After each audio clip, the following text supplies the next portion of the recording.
안녕하십니까. 언제나 소비자 프렌스 방송하는 콘스탄트 김의 티스와 함께 돈 버는 아카데미. 이번 시간에는요, 돈 버는 증여가 되겠습니다. 친손주와 외손주 중에 누구한테 증여하면 좋을까요? 여기에 대해서 알아보도록 하겠습니다.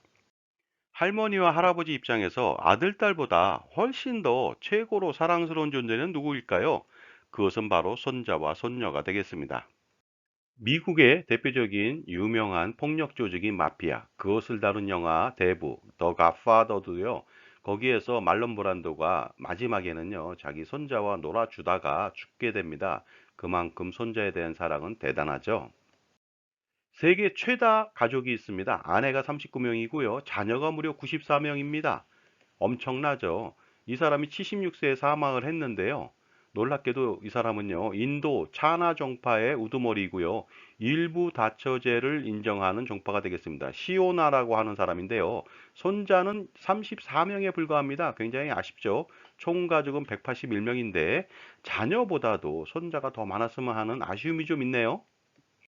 할아버지 할머니들의 손주 사랑은 정말로 대단합니다. 특히 친손주 사랑은 극진하죠. 자식들보다 약 100배 이상 더 사랑합니다. 그런데 왜 외손주보다 친손주를 더 사랑할까요? 이유는 이런 것 같습니다. 정이 더 깊습니다. 같이 살아왔기 때문에 그렇습니다. 그리고요, 같은 성씨를 쓰고 같은 가문입니다. 자신이 죽으면 대를 이을 사람이 바로 그 친손주가 되겠습니다.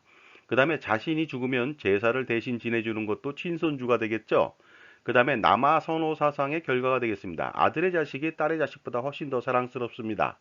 그 다음에 잘못된 유전인식이 있습니다. 남자는 씨고 여자는 밭이라는 개념 때문에 씨, 남자의 자식을 더 사랑한다는 것이죠. 그러나 요즘은요, 외손주를 더 사랑하는 경우도 많습니다. 이유는 이렇습니다. 아들 가족보다 딸 가족하고 더 가까이 살기 때문에 그렇습니다. 그런데 여기서 궁금증이 하나 있습니다. 친손주와 외손주 중에서 누가 더 내 혈육에 가까울까요? 누가 더 내 핏줄에 가깝냐 이 소리입니다. 유전학적으로 보면요, 친손주와 외손주 모두 나의 25%의 유전자를 가졌습니다. 왜냐하면 50%의 유전자를 가진 아들이나 딸의 자식이기 때문에 그렇습니다. 그리고 조부모의 입장에서 할아버지 할머니의 50%의 유전자를 가졌기 때문에 사랑스럽죠. 그렇다면 친손주와 외손주 중에서 누가 더 내 핏줄에 가까울까요? 일단 이걸 보면 알 수 있습니다. 자, 딸이 직접 낳은 외손주하고요. 아들이 아닌 며느리가 직접 낳은 친손주가 있습니다. 과연 여기에서 우리는 무엇을 볼 수가 있을까요? 당연히 딸이 직접 낳은 외손주는 거의 100% 나의 핏줄이 될 수가 있겠죠. 그러나 아들이 아닌 며느리가 낳은 친손주는요, 아닐 수도 있습니다.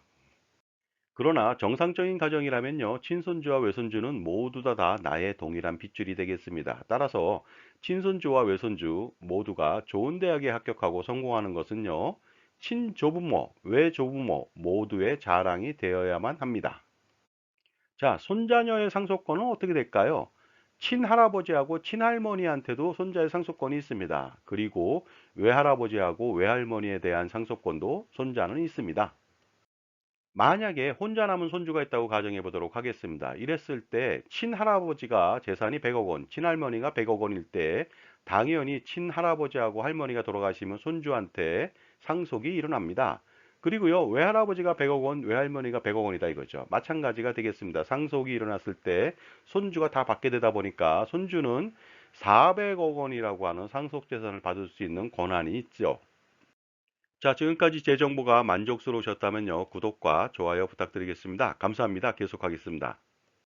자, 그렇다면요, 사례를 통해 알아보도록 하겠습니다. 재산이 많은 할아버지하고 할머니가 자녀한테만 증여할 것이 아니라 손자녀한테도 증여를 해야 된다는 내용이 되겠습니다. 자, 할아버지가 85세의 고령이고요, 할머니가 80세입니다. 총 재산은 100억 원입니다. 할아버지 재산이 되겠습니다. 자녀는 2명이고요, 결혼을 했고, 친손주 2명하고 외손주 2명이 있습니다. 이랬을 때 상속세를 한번 판단해 보도록 하겠습니다. 할아버지의 상속세는요, 상속재산 100억 원에서 배우자 공제 30억 원, 일갈 공제 5억 원, 순금융재산 공제 2억 원에서 37억 원을 빼니까 63억 원에 50% 해서 26억 9천만 원이라고 하는 엄청난 상속세가 발생합니다. 그리고요, 5년 후에 상속세는요, 재산이 4%씩 상승한다고 가정해 보면 26억 9천만 원에서 37억 7,327만 원으로 거의 1.5배 이상 뜨게 됩니다. 자, 이랬을 때 자녀한테만 증여를 한다고 가정해 보도록 하겠습니다.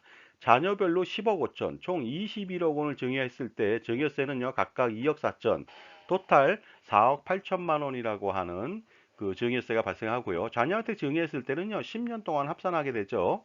따라서 이렇게 증여하고 나서 5년 후 상속세를 계산해 보면요, 24억 5,746만 원이 나오게 됩니다. 그런데 자녀뿐만 아니고 손자녀한테도 증여할 수가 있겠죠. 자녀별로 10억 5천만 원, 그 다음에 손자녀별로 5억 5천만 원 하니까 전체적으로 33억 원을 증여할 수가 있겠죠. 이랬을 때 증여세는요, 9억 4,800만 원 나오고요. 손자녀한테 증여한 재산은요, 5년 동안만 합산하니까 굉장히 유리할 수가 있습니다. 따라서 5년 후에 상속세는요, 17억 2,747만 원이 발생하게 됩니다. 자, 이번에는요, 자녀 2명한테 각각 10억 5천, 총 21억 원, 자녀 배우자별로 10억 천, 총 20억 2천만 원, 손자녀별로 5억 5천, 4명 22억 원, 토탈 63억 2천만 원을 증여해 보도록 하겠습니다. 이랬을 때 증여세는요, 14억 2,800만 원이 나옵니다. 그런데 며느리 사위 손자녀한테 증여한 재산은요, 5년 동안만 상속세에 포함되다 보니까 5년이 경과된다면 당연히 상속세에서 제외되겠죠. 따라서 5년 후의 상속세는요, 5억 8,923만 원만 나오게 됩니다. 그런데 이러한 상태에서 혼자 된 할머니의 상속세도 알아보도록 하겠습니다. 할아버지가 돌아가심으로써요, 배우자 공제를 28억 1,884만 원 받을 수 있거든요. 그렇다면 그만큼 할머니가 상속재산을 가져야 되고요. 상속세 5억 8,923만 원을 할머니가 다 낸다 하더라도 22억 2,962만 원이라고 하는 상속재산이 할머니한테 생겼습니다. 이랬을 때 10년 후에 상속세를 알아보도록 하겠습니다. 할머니 혼자 됐을 때는요, 무려 8억 8,015만 원이라고 하는 상속세가 발생이 됩니다. 공제는 7억 원만 가정했습니다. 따라서 할머니 상속세가 많이 나오는 관계로 8명한테 증여할 때 할머니한테도 11억 원을 추가로 증여하겠습니다. 이랬을 때는요, 증여세는 15억 1,800만 원이 나오게 됩니다. 그 다음에 5년 후에 상속세는요, 6억 3,891만 원이 나옵니다. 자, 이랬을 때 혼자 된 할머니의 상속세를 산출해 보도록 하겠습니다. 할아버지가 돌아가심에 따라서요, 할머니가 배우자 공제에 22억 1670만 원을 받게 되다 보니까 그만큼 재산을 받게 되죠. 그 다음에 상속세 6억 3891만 원을 할머니가 모두 다 대납할 수가 있겠죠. 이랬을 때 15억 7780만 원이 남고요. 기증여 재산 11억 원 합쳐가지고 전체적으로 여기에 따른 상속세는 어느 정도 나오는지 알아보도록 하겠습니다. 10년 후 상속세는요, 11억 7,190만 원이 되겠습니다. 그 증여하기 전보다 더 많이 나오네요. 따라서 이런 경우에는요, 할머니한테 증여하지 말고 8명한테만 증여하는 것이 가장 유리하다고 판단이 됩니다. 자, 그렇다면요, 손익을 비교해 봐야겠습니다. 할아버지가 증여하지 않았다. 5년 후의 상속세는요, 37억 7,327만 원이 발생합니다. 하지만 자녀 2명한테 증여했다. 그러면 상속세는요, 24억 5,746만 원으로 절세액은요, 13억 1,581만 원. 증여세 4억 8천을 감안해 보니까요, 최종 절세액은 8억 3,581만 원이 되겠습니다. 자, 그런데 자녀 2명하고 손자녀 4명한테 증여한다고 가정해 볼까요? 그랬을 때 5년 후 상속세는요, 17억 2,747만 원, 절세액은 무려 20억 4,580만 원인데요. 기증여세도 있죠. 9억 4,800만 원을 감안하니까 10억 9,780만 원을 절세할 수가 있습니다. 하지만 며느리 사위까지 포함해서 8명한테 증여한다. 이랬을 때 5년 후 상속세는요, 5억 8,923만 원밖에 나오지 않습니다. 절세액은 무려 31억 8,404만 원이고요. 증여세 14억 2,800만 원을 감안한다 하더라도 어떻습니까? 17억 5,604만 원이라고 하는 엄청난 금액을 절세할 수가 있고요. 혼자 되신 할머니도 나중에 추가 증여를 하면 되겠습니다. 자, 지금까지 손자녀, 친손주나 외손주나 동일하게 증여하는 것이 중요하다고 말씀드렸는데요. 더 중요한 것이 있습니다. 그것은요, 어떤 자산을 어떻게 증여할 것인가 굉장히 중요합니다. 자신에 맞는 최적합 설계가 가장 필요할 때라고 볼 수가 있습니다. 자, 지금까지 친손주와 외손주 중에서 누구한테 증여하는 것이 가장 좋을까에 대해서 알아봤습니다. 감사합니다.